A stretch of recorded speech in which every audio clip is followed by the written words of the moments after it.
live in case we have any issue. So you can access that. How is the sound for you, everybody? Do you hear well? No problem, no background sound. Okay, good. Perfect. We'll just wait 1 or 2 minutes to wait for people, and then we'll jump into it.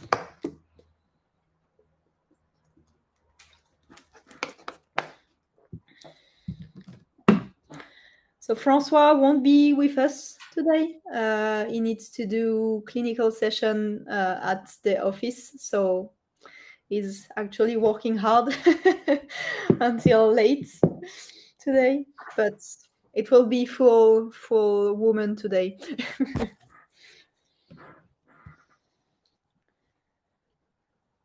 Good.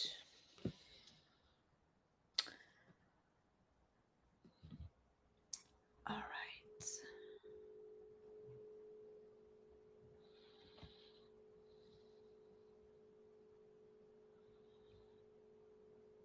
I'll wait just a little bit more. I will check if someone has issue to log in, just in case.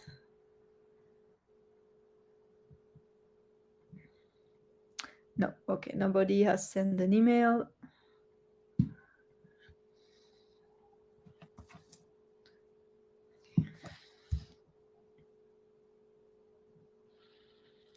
Good. So I think there is no new people joining. So I think Jeannelle will be able to start. Are you going to share the... Yeah, Silvana, I'm recording everything and we'll put it on YouTube as soon as possible. Maybe tomorrow, but I think at least Monday. Monday should be online, and if you have register, we'll send you automatically an email when it's online, so you can access the replay and share it, comment it, like it as you like, and watch it. So always recorded and accessible for free on YouTube. So yeah, by the way, good information before we start.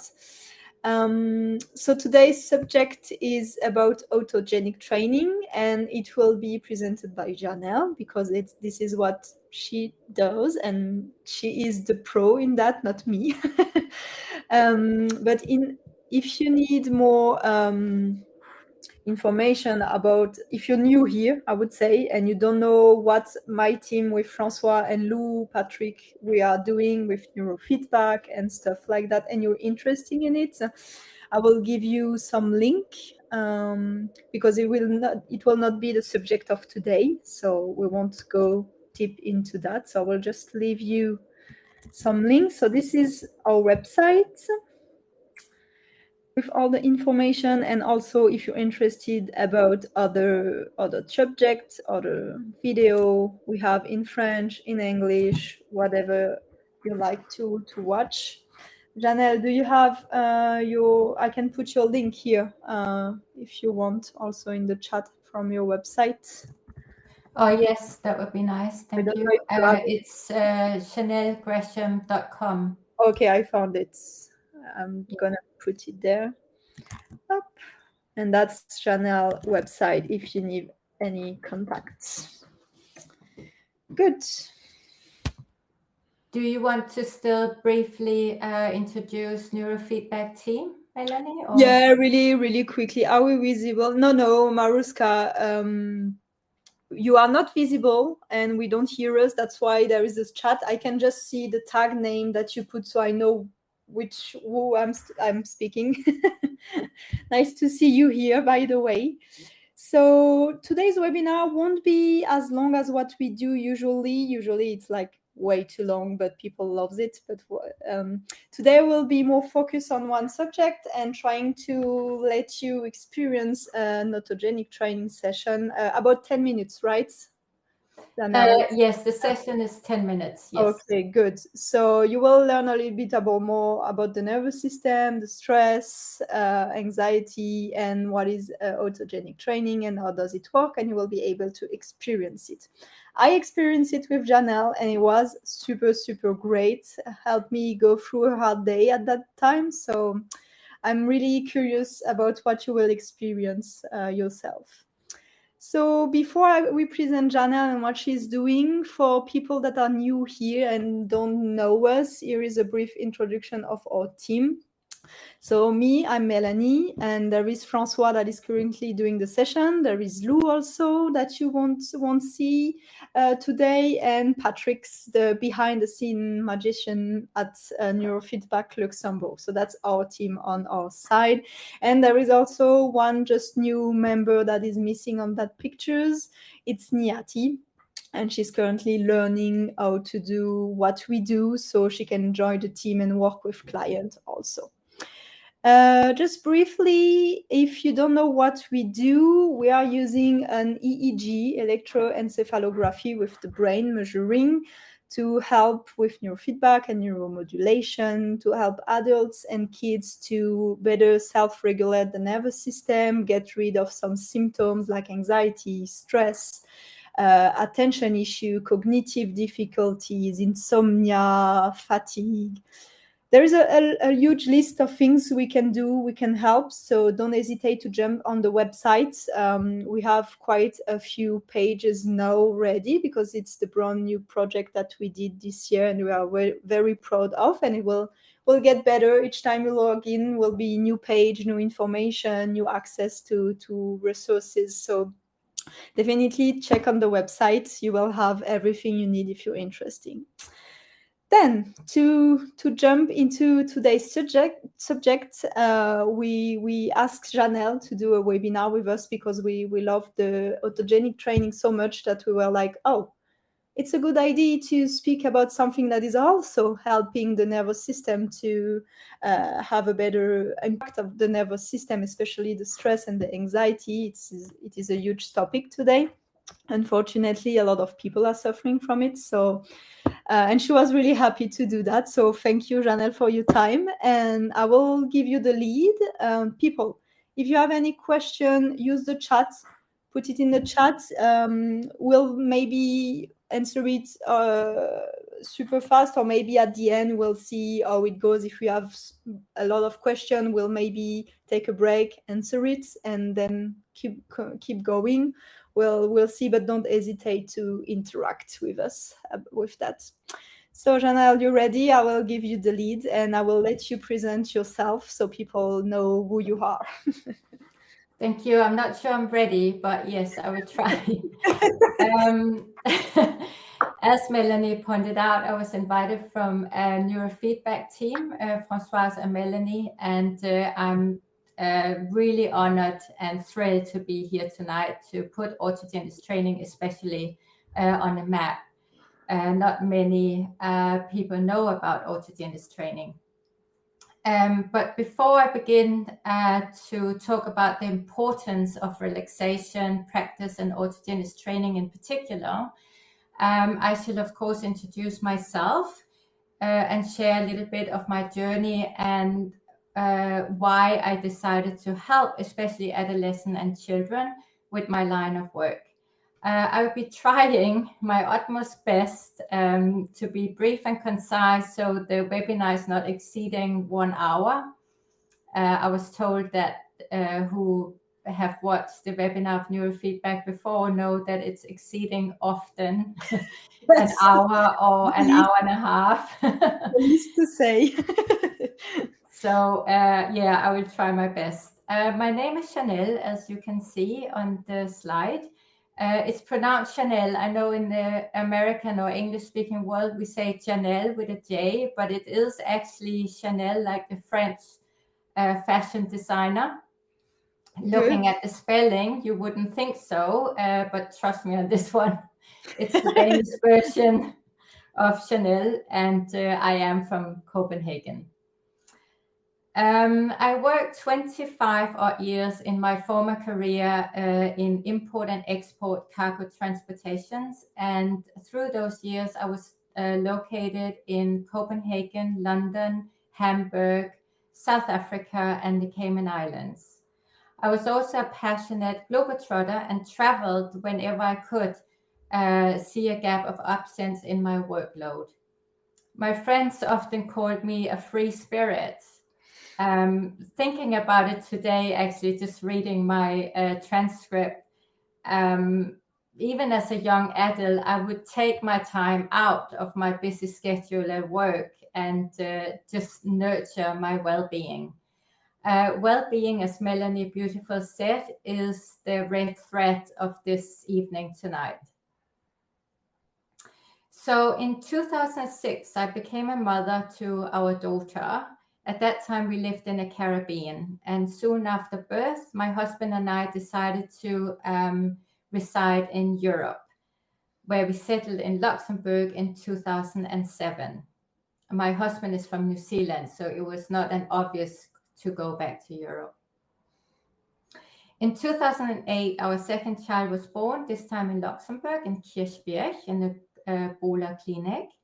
My journey through motherhood was not at all easy. Unfortunately, my daughter was born with a rare disease, and today there's still little known about this disease, and for sure no cure. Later, she was diagnosed with ADHD. My son has ADHD too, and sensory processing disorder. Observing and navigating these two unique people with their challenges and frustrations in school and at home, I was often terribly overwhelmed and felt incredibly lonely in those years. Yeah, I can understand still. Unfortunately, even into 23 hasn't changed so much. Yeah. No, and back then there was no. Now we have beautiful groups. Good. Passage. The Yeah, right. Passage. Yeah. Mm-hmm. With parents in the same boat and there's a lot more help and support for children in school today. Yes, I will. Good reminder. I will write down the group for parents. Oh yeah. I'm thinking of SCAP.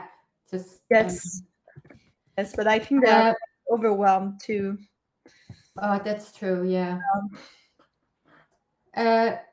Well, luckily, I became familiar with occupational therapy and how the mind works in an ADHD and autistic child and the brain. So I could teach, especially my son, coping skills and other strategies, helping him through the daily routine and all the frustrations he had or still has. It's not too much nowadays, but luckily, but it was back then. Also recognizing the vital importance to understand and nurture and supporting our young children and implementing strategies which in our home became our oxygen mask for sure for many, many years.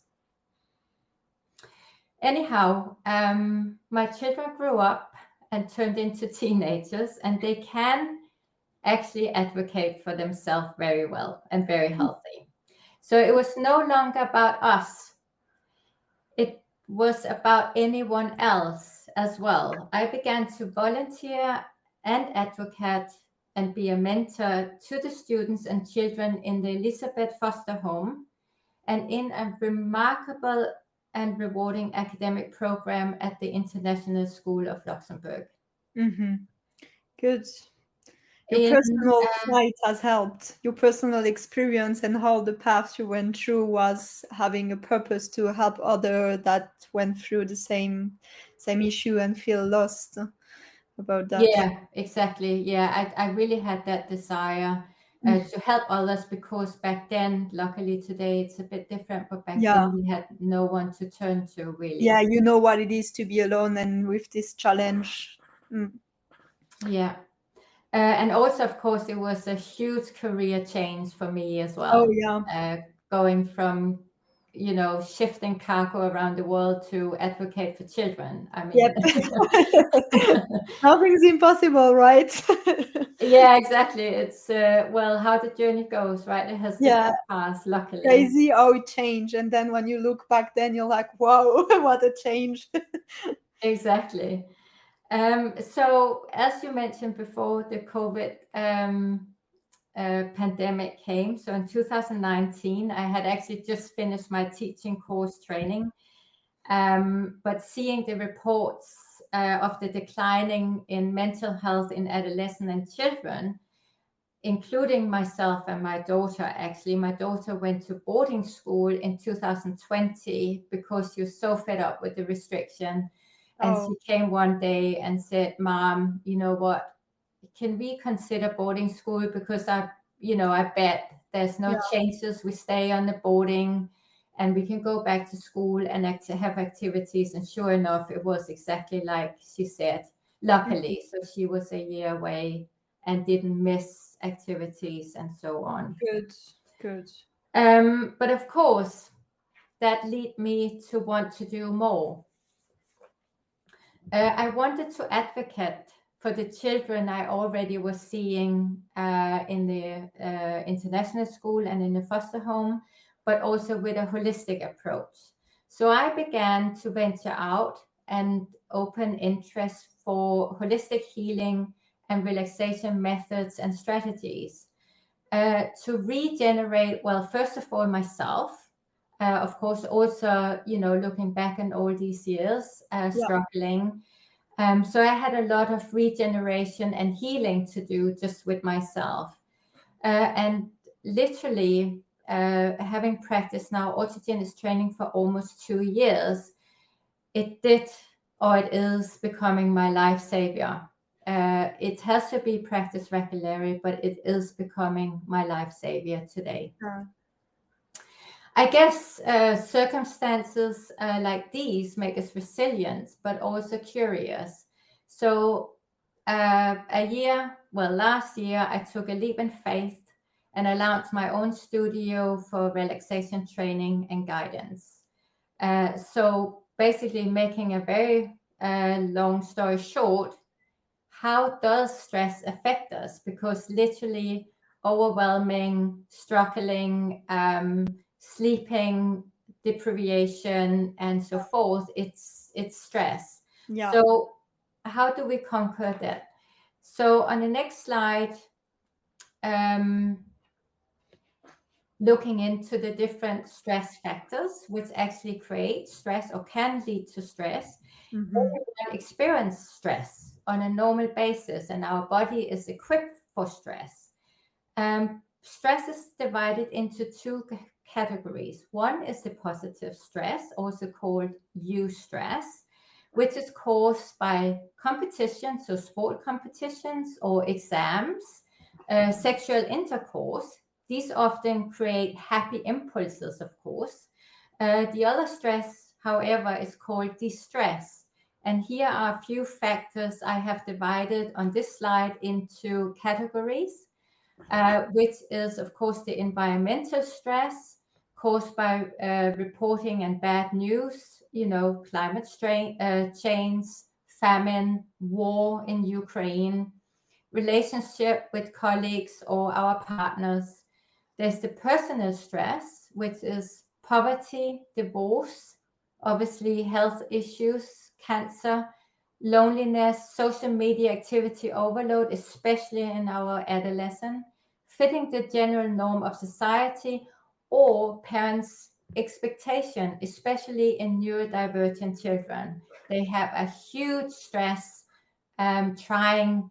No child wants to fail their parents, and they are under stress because of the pressure we, unfortunately, good intentions, but are giving them. Of course, because we are worried for them, and we know that school and life won't be easy. So when you have particularities like that, it's a stress. You have more stress than someone that doesn't face that. Yeah, or we want to give them more than we had. Typical example, and we stress them on expectations, which is sometimes not appropriate. Social stress like dating, difficulty integration in a new country, especially in our globalization, or in general for neurodivergent, just alone a new environment. The transition from getting into a new school, for instance, can be overwhelming. Social work related stress, lack of appreciation understanding, long commutes, workload, no flexible hours to manage everyday's life, or not least that being expected to be a full-time housewife with a job, and obviously being a neurodivergent in our society today. Yeah, people most of the time underestimate stress factors. We always think that to feel depressed or to feel anxious, we need to experience a war or a loss, but it doesn't need to be as hard as that, because as you spoke about resilience just before, and it depends the amount of energy we have and resilience. And when we grew up, also, if you grew up with stressed parents, you're more sensitive to it than someone that grew up in a calm environment. There is so many factors that plays a role, and that's a really good list. And there is like also sometimes kids changing school, or family moving, or having a bad end to a relationship with a friend or with a love being, or sometimes it doesn't look, it's just a detail, but it's not so a detail for your nervous system. So that's a really good list. And also the impact of the news. I love that you put that on the first top, because during COVID, and actually when you turn on the TV and you listen to the radio, the news, it's always the worst that happened, or the more exceptional, or always, like you don't hear all the time good news, what's happening good in the planet, was an association has won something, earned money, stuff like that. Just when you look at the TV or the news, just try during 5 or 10 minutes to list bad news against good news, and you will see how the difference. It's when I did that, was shocking me also, and I was able to understand the stress it has on me. I was like, okay, not dealing with that. Because you Yeah, can do exactly. anything about those factors if you just have bad information and bad news coming to you, and you're just accumulating something. But in fact, you're just here taking it on you and seeing everything on a negative side. And the problem is the frustration you just get from being stuck and not being able to do something, because only you, again, the world to save everything, and everybody's not gonna work, and this gives a lot of anxiety. So Yeah, I totally agree. And there's nothing wrong with take you away from things where you see you get a bad vibe. Basically, we have to kind of protect ourselves yeah. from input, especially from media. I totally agree. Yeah, if some people doesn't are not affected by it, and that's fine. But for example, I know for myself, if I see wars and planet issue and stuff like that, I will feel super low at the end of the day, and I can't deal with that, because I have a lot of empathy, and so it's affecting me as I'm empathic. So I'm like, okay, it's not for me. I'm gonna read a book. It's good. I'm Yeah, gonna go away in another fantastic world in a book. yeah, exactly. Well, good for you. I think we really have to adapt. News is all about sensations and not Mhm. particular anything we need to Yep. know particularly, unless it's in front of our doorstep, of course. Yeah. Going to the next slide, Melanie was saying we are also looking into the nervous system. Looking at the nervous system, this is actually, as Melanie pointed out, this is where stress harbors. Not that I'm completely familiar with our anatomy, but nature scientists does tell us that the nervous system is the part of our anatomy that is triggered first by Yeah. any stress. So looking at the nervous system, we have here in the columns or the brackets, we have the first bracket here, the nervous system. And out of that, you have the underlinement of the peripheral nervous system, which is the system outside, anything outside of the autonomic system. The autonomic system is the one which is the organs function. So it's literally make our organs function. So organs meaning liver, bladder, heart, lungs, stomach. What else is there? Bladder, bowel. Yeah. And then we have the somatic system, which is our muscle control. So everything which controls our muscle movements. Mm-hmm. In the autonomic system, there's an underlining. So that means there is the sub-nervous system, and one of them is the ether, which is our digestion. And then the subsystem, the sympathetic sub-nervous system and the parasympathetic. Those two are the one we are going to look into today, because those are every time we are under stress, they are involved and they are impacted, immensely impacted. And we will now see how. I just go to the next slide. Yeah. It's interesting what you said about being the first that is impacted, because it's totally that. And that's what we see on our side when we have clients coming with anxiety. Most of the time when they come to us with anxiety or stress issue, we see that it's been there for way longer than they thought, but it's just because they didn't feel it or were able to cope with it for a certain time. And it's also really good pictures to explain why some people, even if they do therapy, they do medication, they do meditation, they do everything they need and they can, and they're doing it well, and everything is great, but they still experience anxiety. And they're always a little bit lost and ask me why I'm doing everything right and it's still there. And that's the fact. You can know everything and information, be conscious of everything, but if your nervous system has been dysregulated in the wrong way or too far away, knowing that you don't need to be stressed is not going to change anything, because your system, your nervous system has changed and switched to another state. And even being conscious of that won't change the biology. It's the same like if you have a deficiency in vitamin D, just by knowing it is not going to help you get back on a good vitamin D amount. So that's exactly perfect example. Yeah, that's exactly right.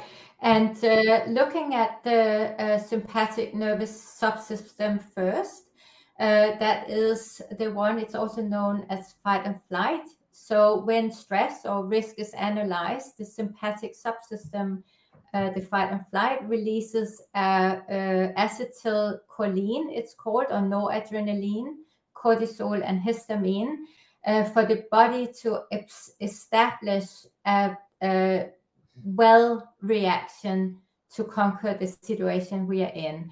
Matter of fact, before I read the slide, I have, one of my stories from my many travels. And I was traveling in Ecuador. Oh, nice. To learn Spanish, actually. And it took me to Quito, where I had a course for a couple of months to improve my Spanish and so forth. And a friend of a friend came across to visit. And she had just came in. She came in from the airport, and we said, "Oh, let's go and have something to eat." And our diversion to get into downtown was through a park. We're talking through a park in Quito. Well, I was walking this journey every single day for weeks now at this stage.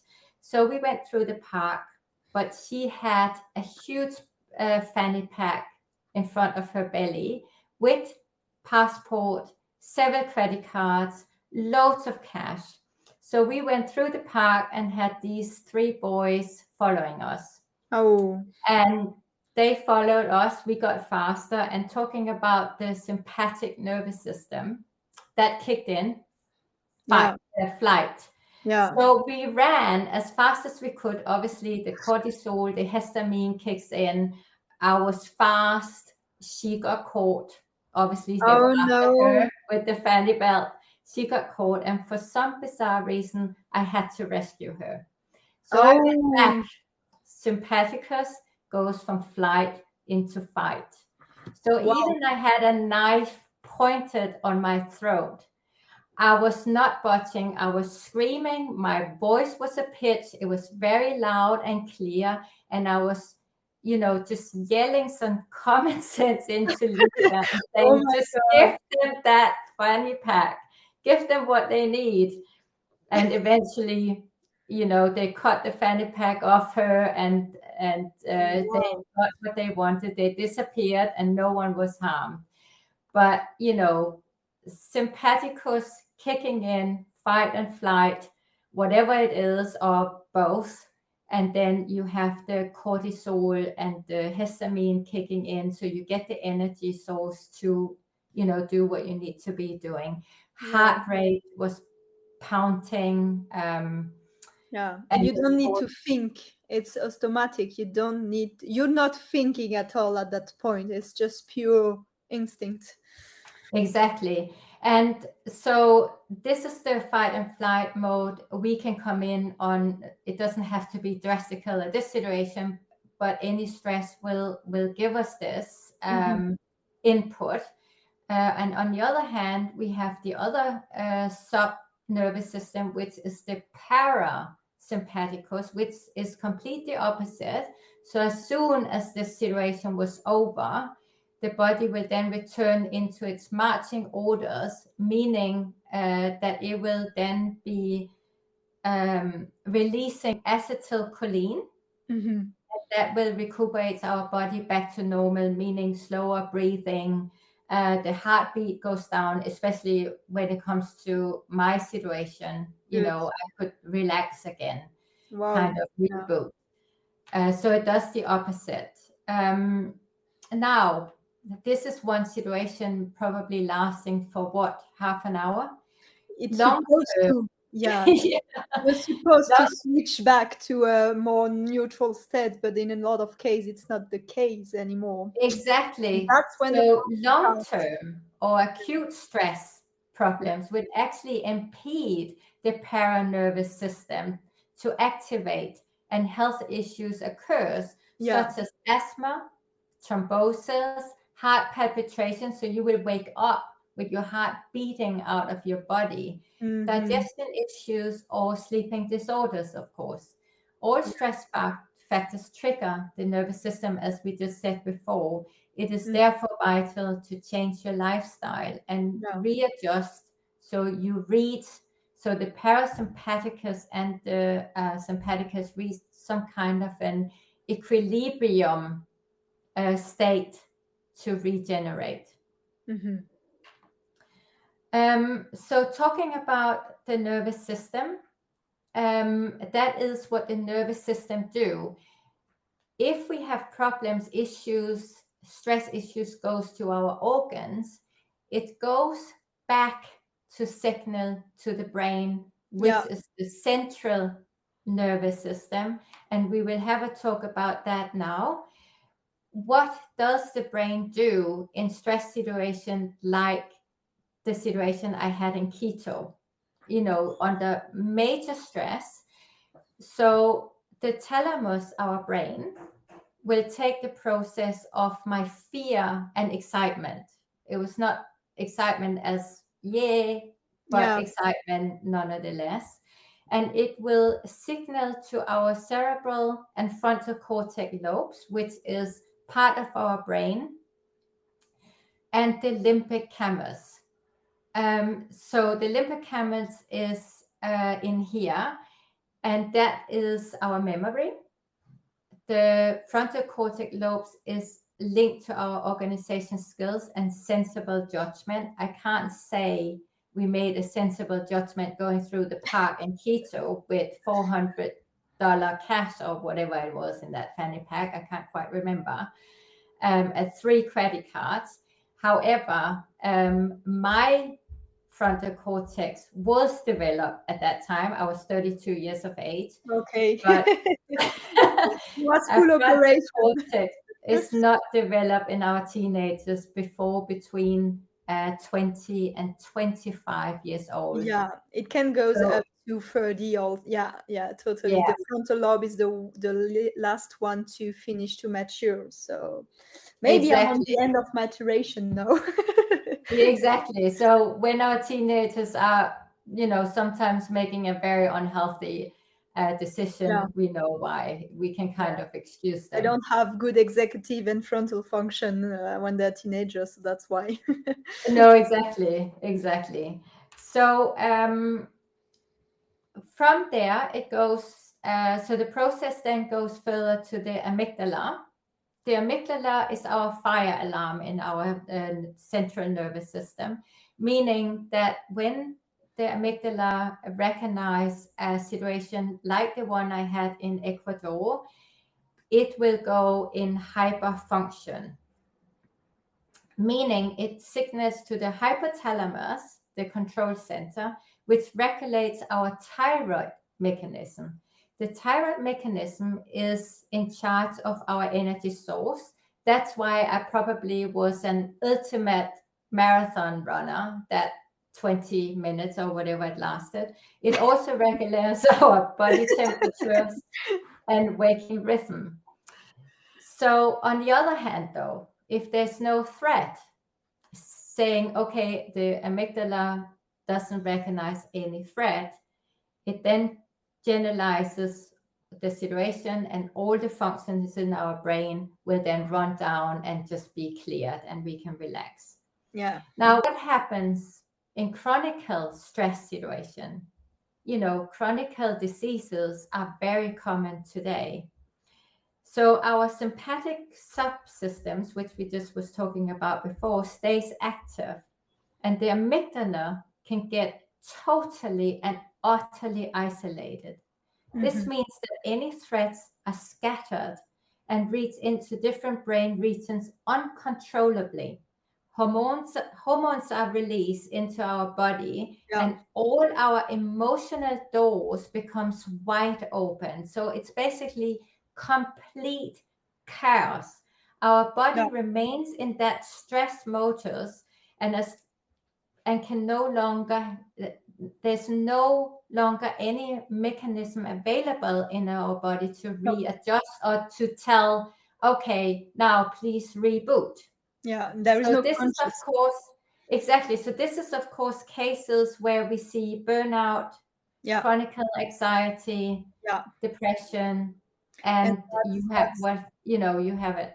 yeah, So that's exactly the when it's the stress is too long or there is no process that's stopping and getting it down and come back to the parasympathetic, as you said. It's like you said, the amygdala, they are just on all the time and releasing those hormone. And usually the frontal lobe is supposed to turn that off. That's what is helping to turn them off, to say, no, no worry, it's good, nothing happened. But in those cases, not doing anything and not doing his job because too much signal, as you said, wide open, and he's just overwhelmed, and then he can't calm down the amygdala, and you're just in pure instinct fear mode, and everything looks like a threat and everything looks scary. And then it starts with a small situation when you feel stress, and then everything will stress you out. yeah. Mm. Exactly. So that's a bit about our central nervous system and our nervous system. So we're talking about autogenous training. Let's talk about this beautiful, fascinating praxis. What does it mean? I tell you about what autogenous training actually is first, and then we will see later on what it can do. How can it help us? So, autogenous training, let's talk about the implication of autogenous training. It's really important to understand. So, auto means by yourself, so you can do it yourself. And genic means generated. So regenerate yourself, basically. We are using volition, meaning passive concentrations. We used a tailored formula focusing on heaviness and warmth, specific training postures, and cancellation in the end. So what does that all mean? the verbal formulas, the heaviness and warmth, are organized into exercises that are physiologically oriented. These formulas are focused on the topic of heaviness and warmth in the extremities, the calm and regular functions of our heart, self-regulation of our breath, soothing warmth in the upper abdominal area, and agreeable cooling of the forehead. That's just to mention a few of the formulae I use in my training. Mental activities known as passive concentration or volition, meaning we are mentally focusing on the verbal formulas. So no active thoughts comes through. I don't know whoever is here around us meditating, but everyone knows how annoying our brain can be. Constant in thoughts, they keep coming and we have no way on blocking them out. But with the passive concentration, we actually are able to. Specific training postures. We can lie down on a mat or seated on an office chair, or we can lean ourselves back in a sofa chair. The termination or cancellation at the end of a practice is 3 consecutive steps. It is briskly flexing our arms, so we try and wake up, stretching our legs, a deep breath in and out, and then least open our eyes when we are comfortable. An important aspect of autogenic training, or our body, or the autogenic training therapy, is that nature has provided us, any of us, with homeostatic mechanism. What is homeostatic mechanism? That is a natural self-regulation, not only to regulate fluid and electrolyte balance in our body, our blood pressure, heart rate, and wound healings, and so forth, but also to readjust more complicated functional disorders that are of a mental nature. So basically, our body, the therapy of autogenic training, is the nature we have harbored within us to heal ourselves. That's what that triggers in the therapy. So that was autogenic training as the practice as such. Who invented it? Who is this Dr. Schultz? I mean, come on. So he invented autogenic training in 18th century. He was born in 1824. He passed away in 1970. He's German, physician and psychiatrist, professor who was fascinated with the practice of hypnosis. Wow. He spent most of his time in hypnotherapy as a link to the technique of autogenic training. Schultz developed autogenic training based on his own experience with clinical hypnosis. Basically, in 1959, Dr. Schultz, he described himself that autogenic training is a method of rational physiological exercises designed to produce a general physiological reorganization, so self-suggestion, self-healing, self-regenerating, you name it. I just want to add something very interesting, why it suddenly became so widely known, also by practitioners today are using it in conjunct with their conventional therapy and strategy. So as the 2 world wars were dominated by psychoanalysis, back then, of course, you know, soldiers coming back from war, autogenic training became a respected and effective mental therapeutic tools. So already back then, it was widely used for mental health issues. It's not new. It's no, not exactly. And done by a doctor, so wow. Yeah, so Johannes Schultz, that was his proper name, he did publish a book, And the first book he wrote about autogenic training technique was in 1932 already. Oh. Yeah.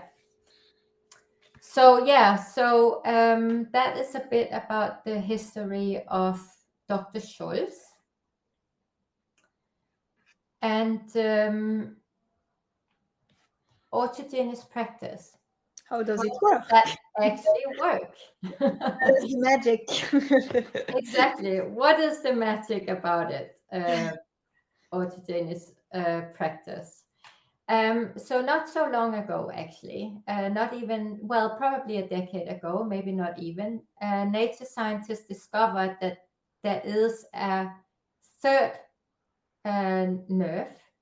nervous nerve. It's called vagus nerve. Yep. It's running alongside our spinal cord and reaching into the two subsystems which we have been talking about, the parasympathetic and the sympathetic, which we learned before. And it is constantly triggered by stress.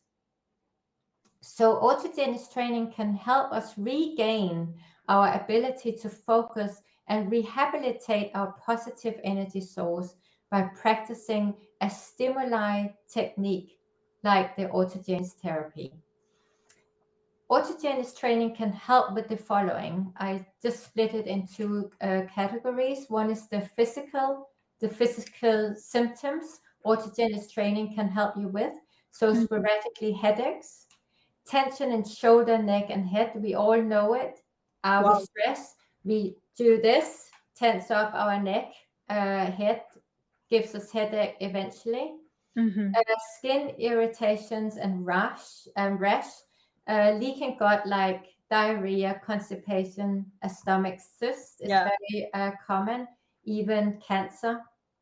Increasing heartbeat and weakening immune system, a big thing in the COVID times. Everyone is suffering stress. What does our immune system does? It's completely weakened, and after we venture back out, we all got a cough or flu, you get or sick, you name it. you're too tired, don't eat well, or the pathway between the brain and the gut is so important. Then if you eat not well, then the gut will feel bad and will tell the brain you feel bad. So the brain will also feel bad. And on the opposite also, if you have stress and depression or stuff in the brain, it's going to get bad on your stomach. Yeah, the link is huge. Yeah. Does it also... Sorry, Jeannelle, does it also help with, how do you call that? The bruxism, when people, during the night, they chew super hard on their teeth. Oh, yes. So, teeth, well, basically, why we're biting our teeth, or teeth grinding, it's called. It is because we are incredible tense, because we are dreaming or thinking, dreaming basically, of something occurring during the day or maybe a week before. And doing this unpleasant dream, we kind of tense up, and that's when we start the teeth grinding. It's coming from nervousness and obviously related mostly to stress. Okay. And once we release the stress, we release the jaw. Okay. So once we get into this hypnosis trance, you will find your body is completely relaxed, so profoundly relaxed. And the jaw drops. I mean, I see it in my patient. Literally everything drops. Wow. It's fantastic to see. And then, the minute the patient wakes up, you see, the tenseness, it comes back up, and it's like a, piece of wood. Okay. Yeah. So the psychologically symptoms of where autogenic training therapy can help you, or practice can help you, is irritations, mood swings, depression, lack of self-esteem, a big one for our adolescents today with the overload of media. Lack of enthusiasm. We probably all know, oh, really, what am I getting up for? Purpose of life, powerless. Doing something that means something for you. That's what you think about. Yeah. Exactly. Yeah, exactly. You know, why am I getting out of bed? What the heck? You know, Okay, like more not motivation. feeling motivated, lack of energy, lack of, you know, Good. drive, negative and suicidal, cognitive impairment. We know brain fog, don't we? Oh yeah, Impairment due to stress, yeah, a classic. You know, we can't remember faces or names, or how do we spell a word suddenly? You know, you're using it every day, but it's gone. Yeah, stress related issues or grief, you know, typical symptoms when we are grieving. Yeah, because there is not enough energy. Like everything, a lot of energy of your body and your system goes into that stress, and people don't they underestimate the amount of energy that is wasting by stress. And as memory and cognition is not super hyper important to survive, if you forget a name, that's okay, you won't die, but your system is in full protective mode, trying to stay alive with you. And so yeah, Exactly. put all the cognitive to the trash can. We don't need that. We need energy to function. Yeah. Exactly. Yeah, exactly. So, going back to why autogenous training and not all the other method and strategies we have, you know, there's so many practice out there now, like yoga, Yeah. meditation as such. So autogenous training, unlike meditation and yoga, autogenous training can be practiced anytime and anywhere. No religion, philosophy, special clothing, or awkward positions are required. Teaching my clients to learn passive concentration, it's a big plus for our neurodivergent listener here to practice passive concentration, because it also helps you in a daily life. Takes them into a deep relaxation, entering their subconscious mind, similar to that of hypnosis trance, giving yourself peace. Or I Yeah. give my clients the peace that we sometimes all need to just get a breather. It can be learned and practiced everywhere and by everyone at very little cost. Autogenous training is a technique of self-hypnosis, a welcoming first step also to mental meditation. So no object meditation, meaning only focus on your breath. Autogenous training is conjoined with further enhancement. I use it in my praxis. Meditation, so just normal meditation without an object. I guide you though. Positive affirmation, fantasy travel. I will come into that a little later on. Progressive muscle relaxation training. I will also come into that a little later. Autogenous training practice impact our complete central nervous system, which we have just learned that is triggered by stress all the time and at a first in our autonomy. Looking the effective relaxation methods, which is conjoined in my practice with autogenous training for sure. We have Vipassana meditation, that is Buddhism meditation used for more than 2,000 years. Wow. The conscious mind follows the breathing, so there's no object required. It's quite difficult from personal experience. The gift to discover presence. When do we sit down and be in now and then? It's very rare nowadays, but this Vipassana meditation will teach you that. Fantasy travel, imaginary journey, activate our brain, which is responsible for our imagination and feelings, so emotions. And the I brain does just not. want, Sorry, yeah, Jeannelle, the brain sorry. does not make the difference between what you try to imagine and what is happening real. Same for a movement. If you look at the brain, if someone is imagining himself dancing, you will see the motor cortex on as the same as if he was actually dancing. So for feelings, for emotion, for brain function, it's the same. Yeah, it works really well. Yeah, exactly. Actually, that was exactly what I was going to say. Oh, So sorry. no, that's very good. Well done. Thank you very much. Sorry. No, that's exactly right. It triggers, repressed memories as well, and Yeah. potentials. So yes, exactly. I think they use it in physical therapy to help. No, also in Excuse me? physical therapy with people that are losing sensation or movement capacity. It's a part of the therapy, I guess, too. Yeah.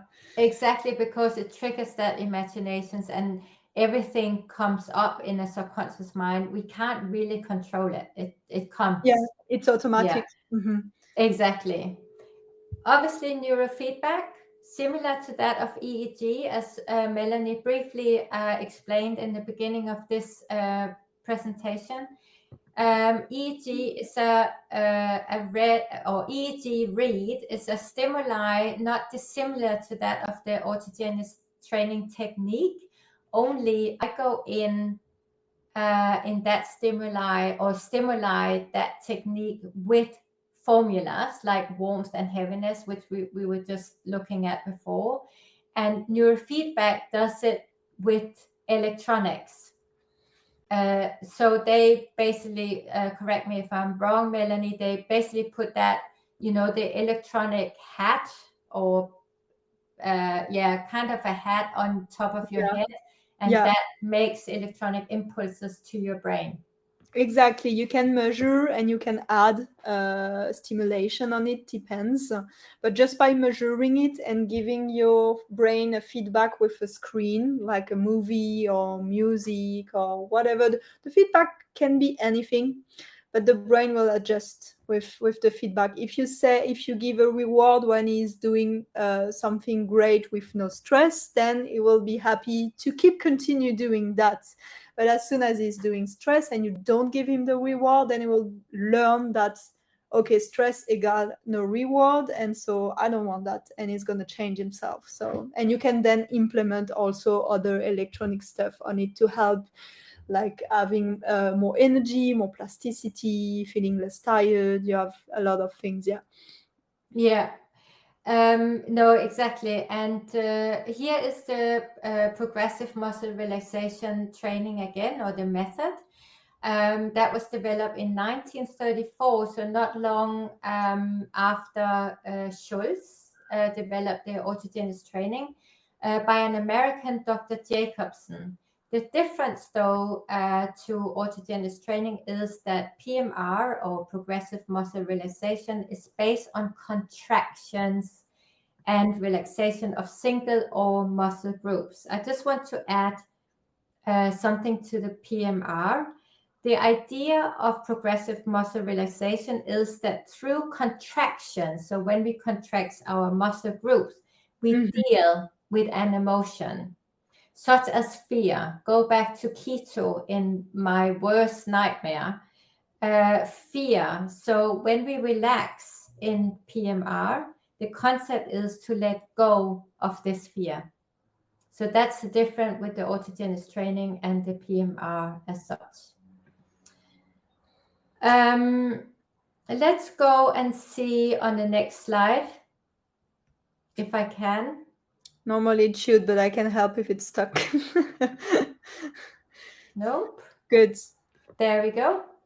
I think you were. No, that's oh not no. correct. Okay. Good. Okay, so this is why autogenic training, of course, but there's also, this is the symptoms of somatic and autonomic diseases, basically. But there's also other improvements to autogenic training practice. And let's see of a few here. These are other areas of regular training, of autogenic training. I really have to actually repeat myself, because regular practice of the autogenic training is a must. We can't run a marathon if we haven't trained for it. It's impossible. And this is the same thing. It is exercise like anything else. So let's look at other areas where autogenic training has improved children's and adolescents' well-being. Here is the red thread, well-being. I have split that up in categories as well. So intellectual, improve concentration, better short and long-term memory. This is also where my daughter has her challenges. Learning readiness, and more appropriate learning strategies, better utilization of cognitive abilities, enhanced flexibility and development of response, better study habits and performance. Well, wouldn't we love it with our ADHD children? Interpersonal the categories here or areas, more active involvement in classwork, better realization with classmates, public speaking is becoming easier, reduced dependency on external control for motivation, facilitated self-expression. So very good for me today when I had to present this. Yeah, because if you are not stressed, then your system is available to learning, to a good communication, because all your canals are open to it and not blocked by stress. That's why it's really, really working great. Because the stress is everything, and you're here, but you're not really here. Exactly. Psychodynamical, so decrease, or elimination of anxiety, enhance emotional stability, enhance objectivity, decrease of nervousness, irritability, and hostile reaction. I actually get a lot of this from my patient after a session. Or many sessions actually, there has to be done a few, and they are also reporting back, less hostile, more patient in decision making or in being in a critical situation. Increased tolerance of frustration, I can speak for that. In task-related failures, increased self-confidence and self-esteem. Again, a huge incline self-esteem and confidence in our adolescent, especially after the pandemic. They are a lot. We've never seen so many young patients or clients with so much stress and depression. Before, they were always coming because of school issue, concentration, learning disability, like the classical stuff. And with COVID, everything changed, and we saw like young kids like 6 years old or 8 years old with anxiety, because it was so uncertain, and also the parents were stressed because everybody was lost in that situation. It was really, really sad to see that. Yeah. No, exactly. And then we have just two more.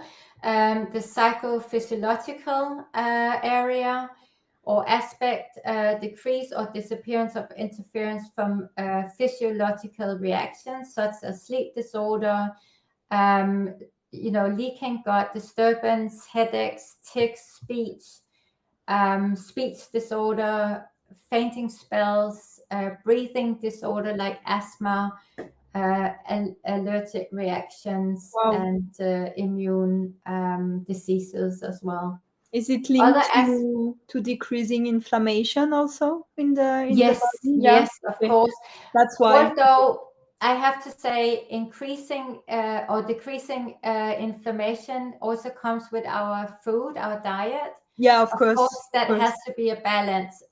We can't do it with only the practice alone. We need to eat but a healthy working diet. on both sides is super useful, because stress and anxiety is making oxidative stress and putting inflammation, because sometimes we see inflamed brain, and if the diet is good, it's because the stress is putting irritation in the brain.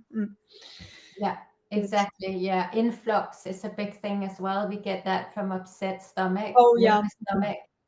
Yeah. Other aspects where we have seen a positive improvement is enhanced flexibility and differentiation in stimulus, response reaction, improved creativity dynamics, improved performance in sport, better sense of body awareness. This is a huge improvement in adolescent and children, actually. Being conscious of their device, children today do less activities outdoor. Yeah. They have no awareness of their body. Sometimes can't even put their shoes on at an age of 6 because they don't have the awareness, where are my feet? Yeah. Variable changes in perception, that has been a huge thing for my son, especially with SPD. The perceptions, tactile, auditory, visual, proprioceptor, enhanced proprioceptor with an SPD child is studied and proven. Good.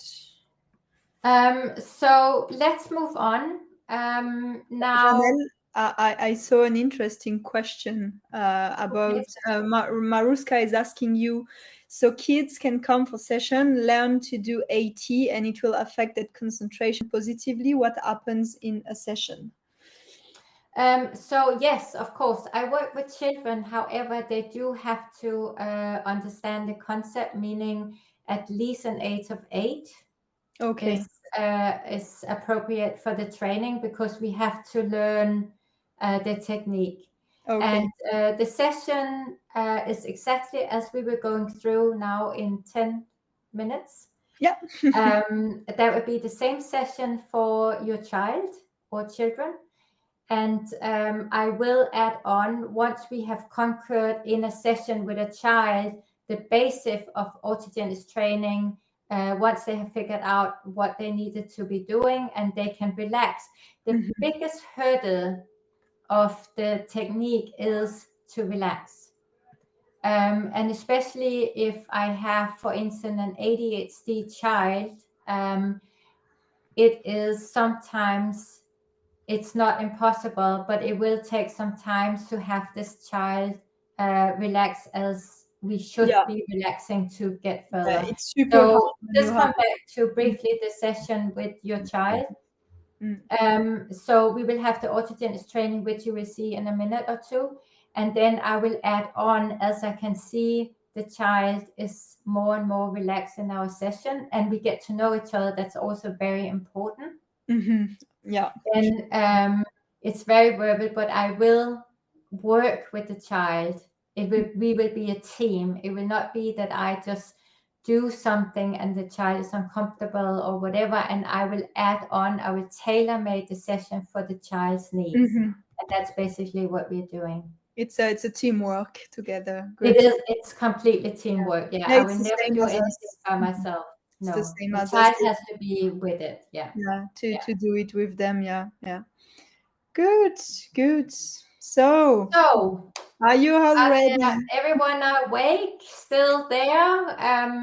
Yeah, there is still a lot of people. I'm quite happy. Like everybody's still there. There's no. Is someone has another question you want to ask before we jump into that, so you can clear your mind. If you have any question, any demands, so you can relax with that. I'm so excited to experience that together. Yeah. Again. I just want to mention a few words. I'm really thrilled and delighted to be here tonight. And I just wanted to let you know, you just contemplate what questions you have. But meanwhile, I just want to say I'm really passionate about autogenic training. I have seen a huge improvement in myself and also the children I'm working with at the foster home. I also get great feedback from my patients, whether it's adolescents or children. They come back, I just share a little bit what my patients are telling me. They often tell me that the practice helps them better navigate tricky situations in their work environment or at home. They're less hostile and more patient. Patient is a big deal, we all know, if we are parents. Some patients have spiritual insights, like out-of-body experience or reborn. It's an incredible experience if you have never experienced it before. Others gain enormous energy and self-awareness. Clients in general experience positive energy and profound sense of tranquility from our regular session, and are more collected, calm, and optimistic when we are talking about the future. So it does. I mean, it works. I mean, it's always positive feedback I have from my patients. Nice, nice. Okay. So Melanie, there's any questions or? No, I don't see any. Someone just joined us just for the good part, so that's Yeah, perfect. She will good, be able. She perfect. was asking if there was a replay, so yeah, there will be a replay, so they can watch Okay. the more science parts, the before, and just experience the 80 with us. I'm really excited to do it today because I was asking about the grinded teeth because I know my boyfriend told me that I'm grinding so bad for a few days now. It has never happened. So we'll see if it stops because it's annoying him. It's Oh waking yes, me up. okay, Yeah, yeah, it's so yeah. loud. Apparently, it's waking him up, and he shakes me like, "Stop that!" So we'll see. Apparently, there is Um, tension in that body. So yeah, no, exactly. And also, you probably, some of you now, when you relax, the more you relax, the more tension of the body actually disappears. So you will yeah, feel, a bit of tensions because it wakes you releasing. up too. Like I feel for a few 2 or 3 days, I have a super light sleep that is not usual at all, and I'm like, "What's happening?" Yeah, no, exactly. So before we begin, I have important messages or information I need to get across to you. Because we are online, I can't see you. So I can't, I need to say everything I have to say beforehand. So if there's anyone on this webinar who suffers from chronic depressions or severe phobia, or take any medication for depression, they should not join the autogenic session we are about to do. Anyone suffers from heart failure or just had a heart surgery, please do not attend in this session either. If you're driving, I will ask you to close your eyes. Please do not close your eyes when you're driving. I can't guarantee what happens. So when you're ready, as I can't see you, I will just mention how you can sit. If you are in an office chair or on a stool or sofa chair, on a chair, you lean back, relax your body, so relax your neck especially, and your legs will be at 90 degrees.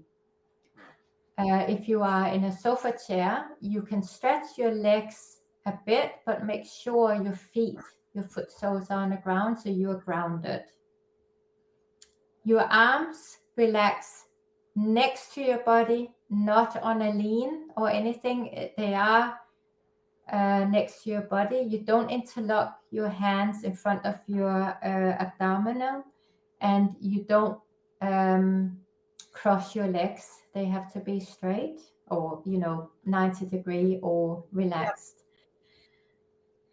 I guide you through the praxis with passive concentration, so I know your thoughts will go absolutely ballistic in the beginning. That is okay. Just make sure you come back to my voice when that happens. I will ask you in a minute to get warm in your limbs, so arm and legs. When you can trigger your brain so it happens earlier. So when I say warm, think of the sun warming you. It was not so warm today, but it was indeed yesterday. So just think of you lying in the sun and it gets warm, or a blanket on top of you.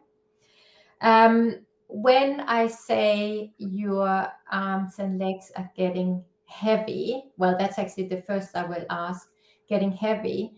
Think of, I don't know, heavy blanket or something on top of your limbs, so on top of you. just to trigger that brain of yours so it's happened earlier. If you don't feel anything, that's fine.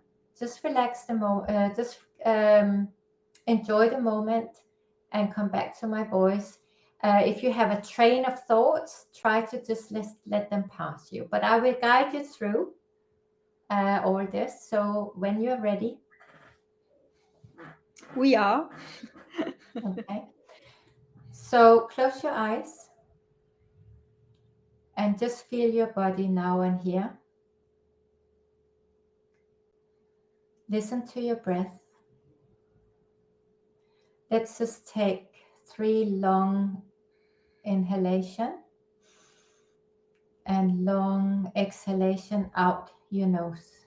In and out. In and out. In and out. Focus on your breath. How does your body feel?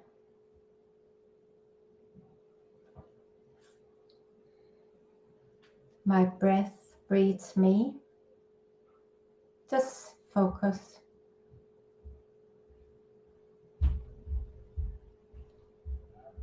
I am quiet.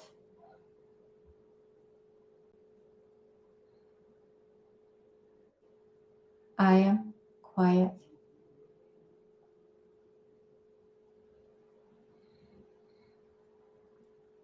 I am quiet.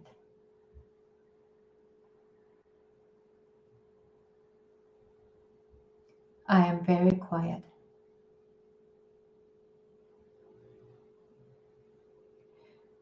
My right arm is heavy.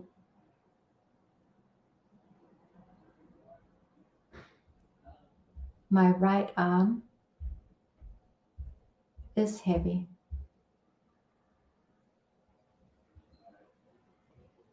My right arm is very heavy.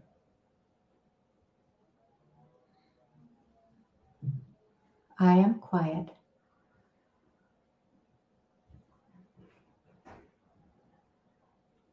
I am quiet. My left arm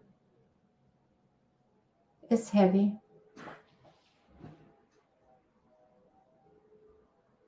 My left arm is heavy. My left arm is heavy.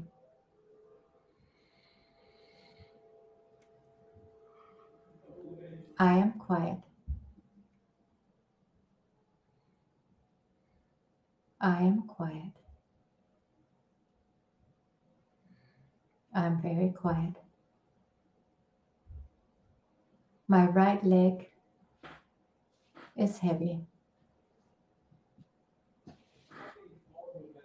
My right leg is heavy. My right leg is heavy. I am quiet. I am quiet. I am very quiet. My left leg is heavy. My left leg is heavy. My left leg is heavy.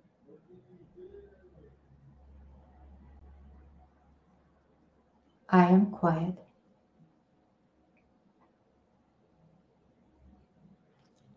I am quiet. My right arm is warm. My right arm is warm. My right arm is warm. I am quiet. I am quiet.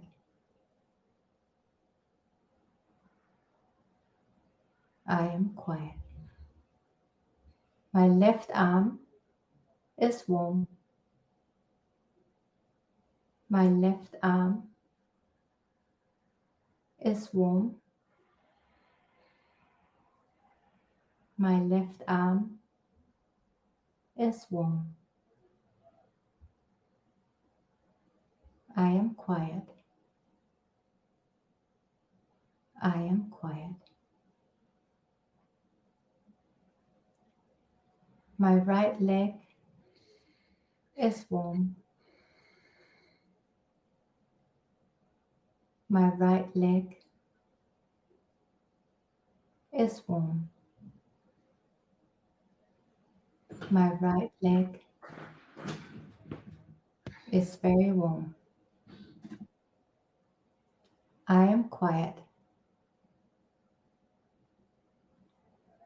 I am quiet.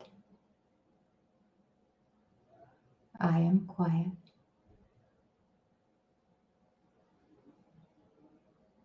My left leg is warm. My left leg is warm. My left leg is warm. My left leg is very warm.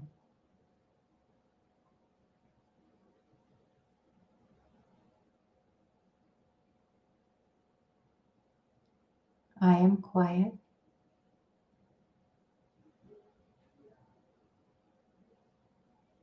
I am quiet.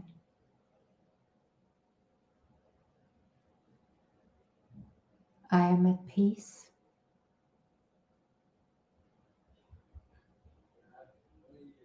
I am at peace.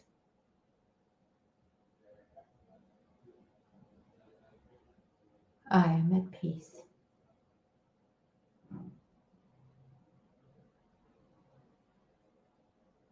Now flex your arms, stretch your legs. Make sure you wake up if you felt asleep. And open your eyes whenever you're ready.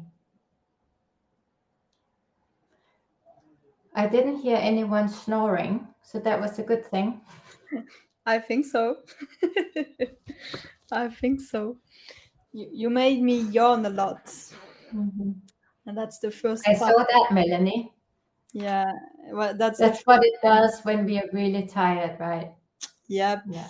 And that's when your parasympathetic is activated, because when we have client in a session and we apply a parasympathetic stimulation, the first thing they do, and they don't see it, we see it, they kind of melt in the chair and lay down and they start to yawn in about 2 or 5 minutes in. That's incredible. So the tension is released here now. I can feel it everywhere. So yeah. And I'm super warm, maybe a little bit too much. So that's super great. So. Yeah. Yeah, well, it is exactly. It is how the body reacts. The first reaction is parasympathicus try to kick in and we are yawning. Yeah. Definitely effective for me. Yeah. I don't know, people, what did you experience? Were you able to focus on Jeannelle voice? Were you experiencing other stuff than me? Oh, I had a big cracking in the neck. Okay, well, that is now, unfortunately, I can't see any of you, but I believe that some of you would have been managing to get into a profound relaxation at this stage, meaning a cracking neck would be the outcome of your body relaxing. And else, maybe the person is sitting up and not lying down. Mm-hmm. that would have been so. But I'm only saying this because I really can't see, but it could be like that. If the person is lying down, however, that's a different thing than the cracking neck. So say that it was like a big release sensation. He was seated in a car, so sitting up. Yeah, I felt relaxed. Yeah. So exactly. So actually, yeah. So that, as I said, that would be full relaxation of the body. You know, you kind of just the it's opposite of contractions. Yeah. You know, your body's constant in tense in contraction, and then suddenly you relax and boom, it all falls. Exactly, like Chuck. And Jackie said, I relaxed very quickly. Usually I need much longer to stop my brain thinking so much. Thank you very much. Good. Yeah, that's the passive concentration. Mm-hmm. You listen to my voice, you keep coming back, and the thoughts doesn't come through. Yeah, you have something to target. Yeah. Good.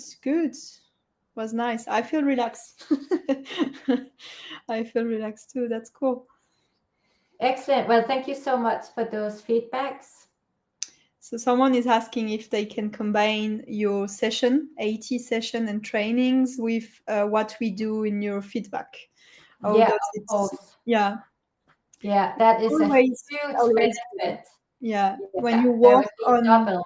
you work on several sides of your life, like getting back on a better diet, better sleep schedule, speaking with a psychologist or psychiatrist if needed, doing AT, meditation, yoga, whatever works. Sometimes we need to try several things to find the one that will help us and together combine. Like the AT session you do will help client relax for our neurofeedback session and use that with also the cardiac coherence, those kind of tools. They're all helping each other too. So Yeah, no, exactly. It is neurofeedback techniques are the brain, autogenic training are the organs. It is also the brain, but it is organs. And these two combined would be incredible improvement. That's why I added the next slide, because your subject integrates so good with what we use every day with client, and we have, as you, absolutely amazing effect on this polyvagal vagus nerve, because we don't do autogenic training because we don't know how to do so. That's your part of the job, but we can also have specific tools to use to stimulate it through the ears. And we have had so many good reports from clients: sleeping better focus. You spoke about speech delays and tics and talks and stuff like that. We had a girl, she did neurofeedback session, and she did what we call the safe and sound protocol. It's also in the name, links to the fight and flight mode from the stress. So that's the opposite. So the goal is to put the nervous system with AT, with neurofeedback, with all those tools to a safe state, feeling relaxed, feeling disponible, able to like be present in the moment. And it's something that is really easy to use, and there is not like a big risk of, if you have epilepsy or stuff like that, it's safe. And that's why it can be used by kids, by adults, by a lot of people. And it's basically a specific application that will use some specific frequency to act in the internal ears through the eardrum, to help get this nervous system out of this fight and flight. Because what is happening when you have chronic sign of anxiety, you spoke about the stomach, the brain, the sleep, all those effects, and it's also changing our organs and structures, cells, shape. I didn't know that when we learned about this SSP. We learned that normally our eardrums are tense and able to filtrate the environment and to do a good filter. But when we have anxiety, they change their shape and they get like a little bit more round. And the problem with that is that it lets just the low, super low frequency going through, or more. They are more able to go through. And the problem with the low frequency is the same for our brain as a tiger growling or everything that is a threat. And so in the beginning, way before the brain and our part, in the nervous system, just before the information that enters is already not the good one. And then it sends bad message to the brain, and then the bad circle starts. Yeah. And so the SSP is able to get the eardrums back to the normal kind of, and to help the brain and the system to better filtrate the environment and also analyze the environment. So when someone is going to speak to you, you're not going to feel threatened. And that's a fun fact, or not fun for people, but that's something we see a lot. When we have someone in session, they are watching the feedback on the screen, and the brain starts to relax according to the session. Then when we try to spoke to them, just asking if they need water or if they don't feel a headache, or like a simple question with a super low tone, and the brain is just getting on fire. Like, someone is talking to me. But the person, they don't feel it. When we say, oh, your brain didn't like that interaction, she was like, what? But I felt fine. And it's exactly that. You don't feel the change in the nervous state. So that's definitely helping. And we had a girl that was having autism with speech delays, like she was 5 years old and not speaking at all, 5 years old with autism. And after the neurofeedback and the SSP, she started to repeat words. And everybody was crying. We were crying because we were so happy. The mom was crying because we were not waiting such strong result after just a few. It was just the beginning of the treatment. So we underestimate ourselves the power of that tool. So now everybody does it, and it's just super incredible. So yeah, the vagus nerve, every doctors should get into that, because the impact on the organs and the disease and even the chronic disease, autoimmune disease, etc. There are some few doctors and groups of doctors on Facebook or stuff like that. It's so interesting, and it's so complex, but really something to take in mind. Yeah. Shall I do this? You can go further. I can answer question while we have a slide. So we always do that after a webinar. We love to offer people something special because they were here. You give us your time. You were here all the time. We were a little bit more than an hour, but that's okay. And so if you're interested in doing autogenic training with Jeannelle, which I will recommend because now it's the second time and I just love it. I think I will also keep that in mind if I want to gift to someone. Can I do that? If I have close family members I need a gift ID and she is interested in that, yeah, good. Of course. Well, I will definitely do that. So you can try autogenic training with Jeannelle. Would recommend 100%. And also, if you're interested more in what we do, we have a specific offer for the Safe and Sound protocol. So if you need about the SSP for us, contact us at that address email. And if you need more information about the autogenic training, contact Jeannelle, because she will be the one that will be able to help you and answer you. Also, I see a question from Jackie. How do your session work? I think you're speaking about the SSP, Jackie. So it's you contact us per email, and it's an invitation we send per email. You will access a specific application on your phone, and you will have some specific instruction to follow. Not that hard. It's half an hour a day maximum to do with earbuds or a cask or whatever you have. There is some rules, not super hard one, but there is some specific rule to respect.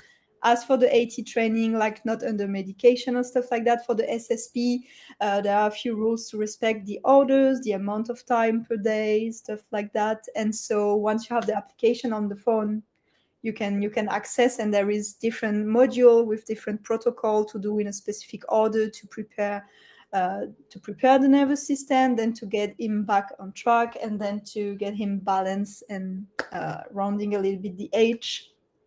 So normally, I think, I didn't calculate, but I think it's like almost a month needs to do all the session every day, or maybe less, more or less, depends. And we have specific protocol for kids and for adults also. There is normal music, classical music, because it uses the frequency through music. So you will listen to super nice music. Sometimes you will be able to notice when it pops and it change in your ears. So strange feeling. Sometimes not, depends people. But for example, I experience like almost I don't have any tinnitus again. That was the first effect. My tinnitus are gone almost, but if I do push myself too much in stress, they will come back, of course. And I did experience also better earrings, because I have one ear that is a little bit, my audition is not super great. And so when there is a high pitch sounds like a police car or stuff like that, I need to do that in the street normally, because it's too painful. And it's not the case anymore. So that's what I experience on my side. And also the sleep, no more nightmares, stuff like that. I can also imagine it's very good in conjoint with autogenous training. I mean, Yeah, it does the same nerves. input. It's the same input in the Yeah. nervous system. Yeah. Yeah, it will be stronger if you do the both together, for sure. Yeah, it will be more regular. Yeah, good. Yeah.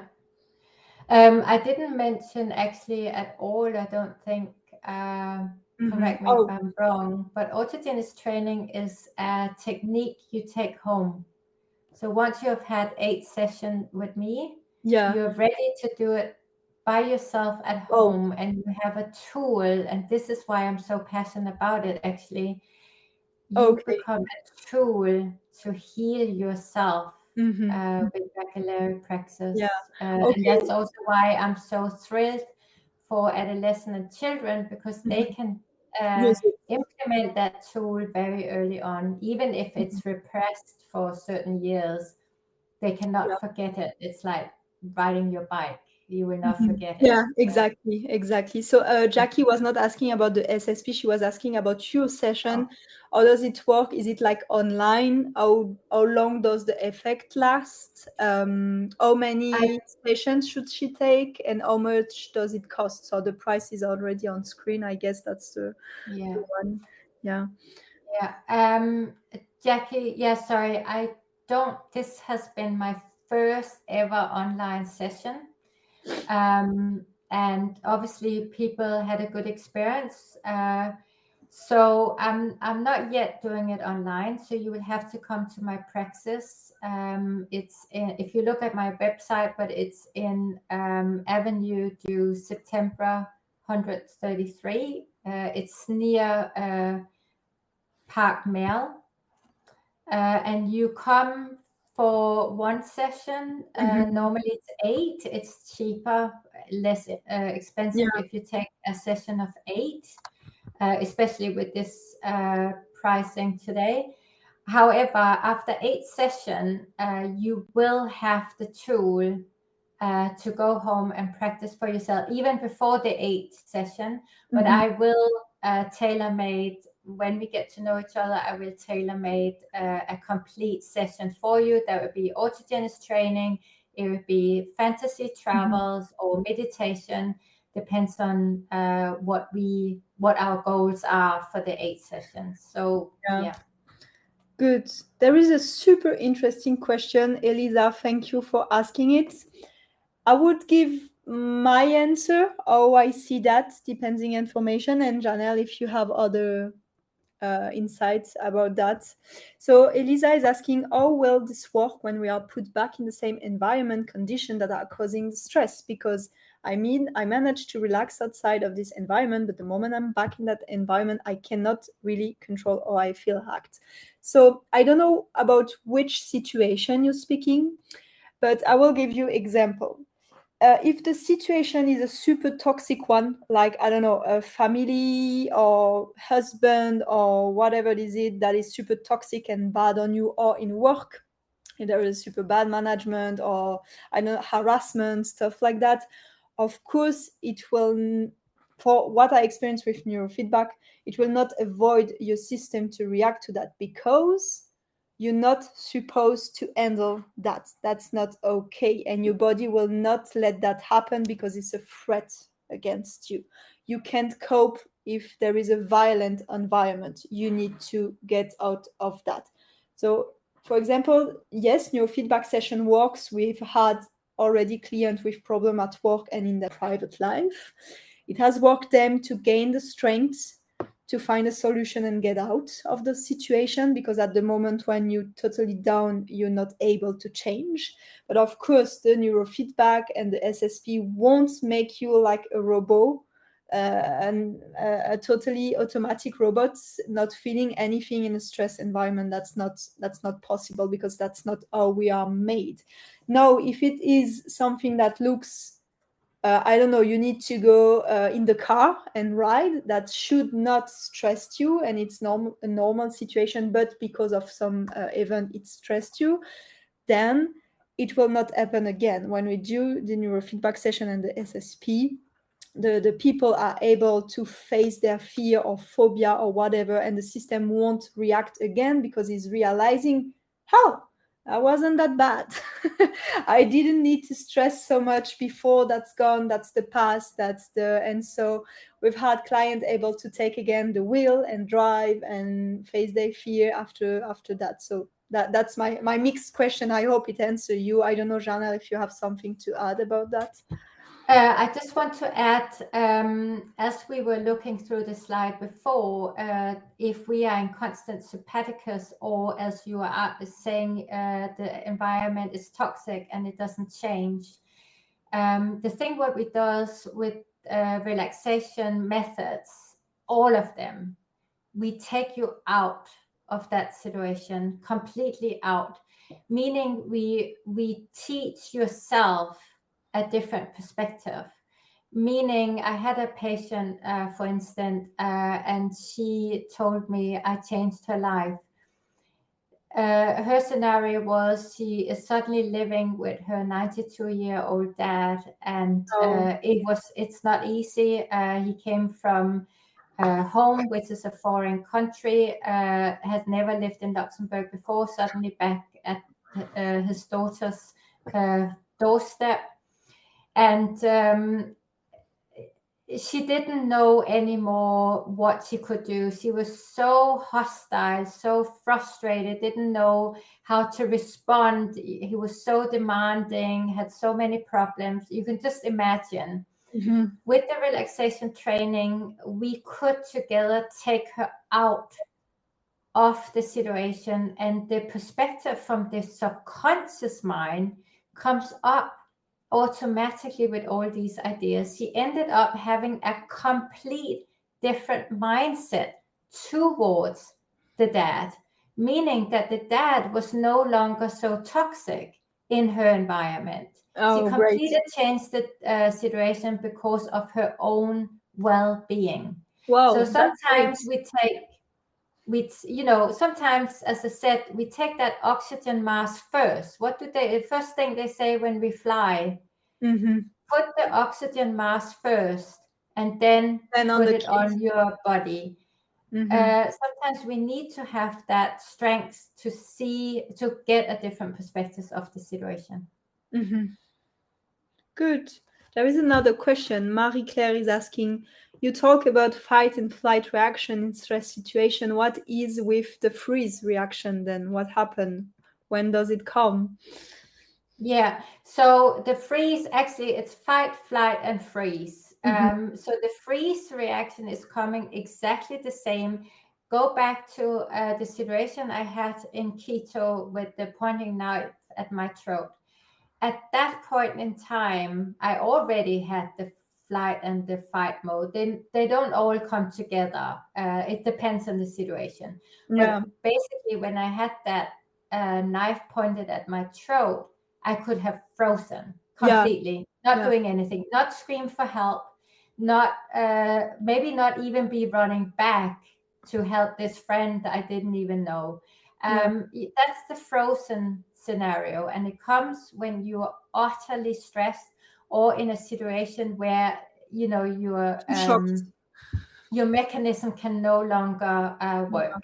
Yeah, that's the frozen. Yeah. That's the worst fear of everybody. If something happened, we wish we can act, because then you have the guilt and the culpability that you did not stop it or do, and that's awful when you get that. Yeah, well, it's also personality, isn't it? That's a good question. I didn't go in that subject, so I don't know if this was studied, but that's an interesting question. If this is something linked to the personality, if you are more outgoing or shy, or that's a good question. We'll definitely look at that.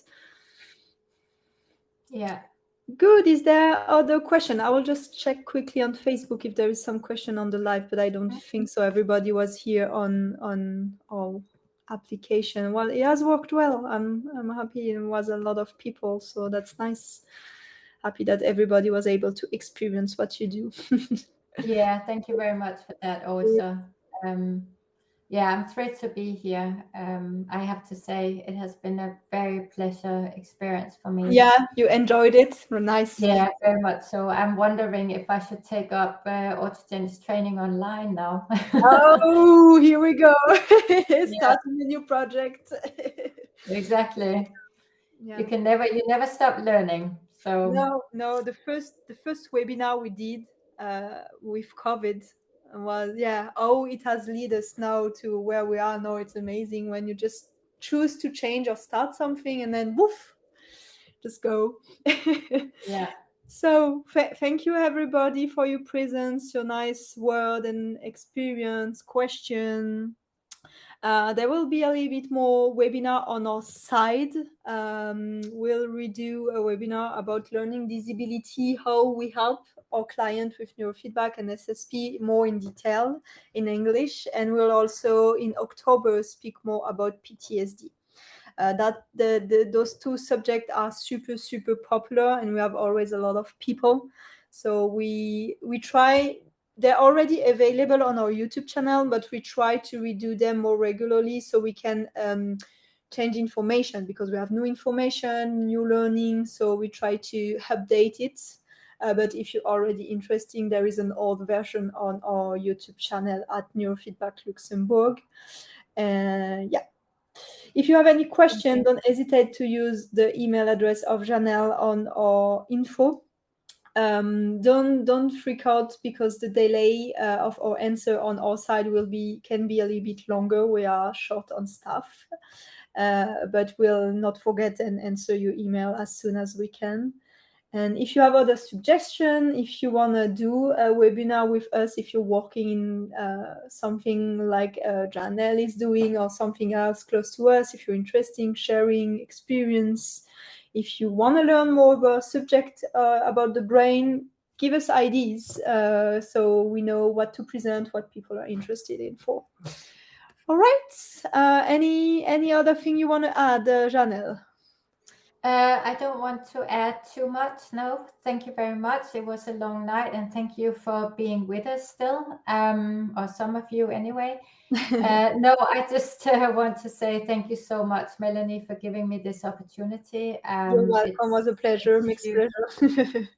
And anyone who is still here, you can see you have my webpage. It's in the chat. Please feel free to look at my webpage. There's all my contact details, phone numbers, and